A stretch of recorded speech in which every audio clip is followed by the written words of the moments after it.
করেছেন। তিনি যেরকম এই মৌচাক সঙ্গীত একাডেমির কর্ণধার, পাশাপাশি তিনি কিন্তু বাংলাদেশ চলচ্চিত্র শিল্পী সমিতির তিনি কিন্তু সদস্য এবং আমারও অনেক সিনিয়র।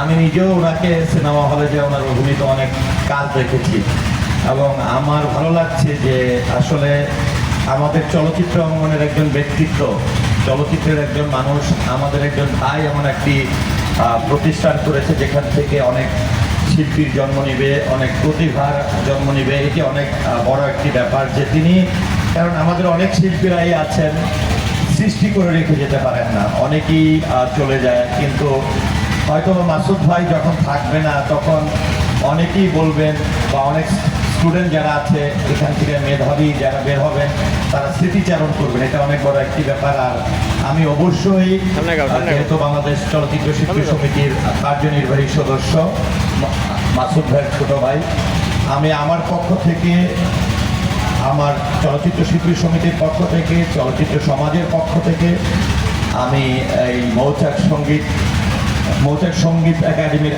18তম এই প্রতিষ্ঠা বার্ষিকীতে সকল অভিভাবক এবং স্টুডেন্টদেরকে অভিনন্দন জানাচ্ছি এবং সকলের সুস্বাস্থ্য এবং শুভকামনা করছি। ধন্যবাদ সবাইকে। আসসালামু আলাইকুম। Thank you Soliman. আসলে সলিমান একটা পরিচয় দিতে ভুলে গেছিলাম, সে আমাদের বাংলাদেশ চলচ্চিত্র শিল্পী সমিতির কার্যনির্বাহীর একজন সদস্য, অনেক ভোটে নির্বাচিত হয়েছে সে। তো আমার শ্রদ্ধাভাজন কমল ভাইকে একটু বলবো আমার মৌচাক সঙ্গীত একাডেমির পক্ষে দুটো কথা বলার জন্য। আমার মোস্ট সিনিয়র, সে অনেক ছবির অভিনেতা কমল ভাই। ও আরেকটা পরিচয় হচ্ছে আমাদের চলচ্চিত্র শিল্পী সমিতির কোষাধ্যক্ষ, অনেক ভোটে সে নির্বাচিত। ভাইকে একটু কথা বলার জন্য আহ্বান করছি। Thank you.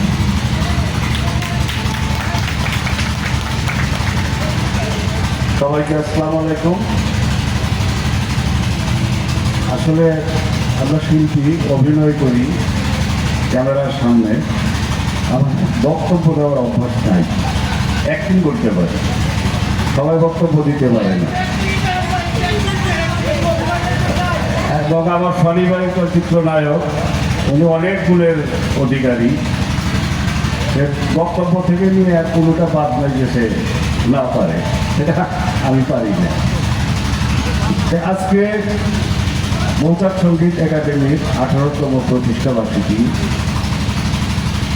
পরশুদিন যখন দাওয়াত পেলাম তো খুব ভালো লাগলো। আজকে কিন্তু আমার দুপুরবেলা একটা বিয়ের দাওয়াত ছিল, শুক্রবারে তো অনেক দাওয়াত থাকে।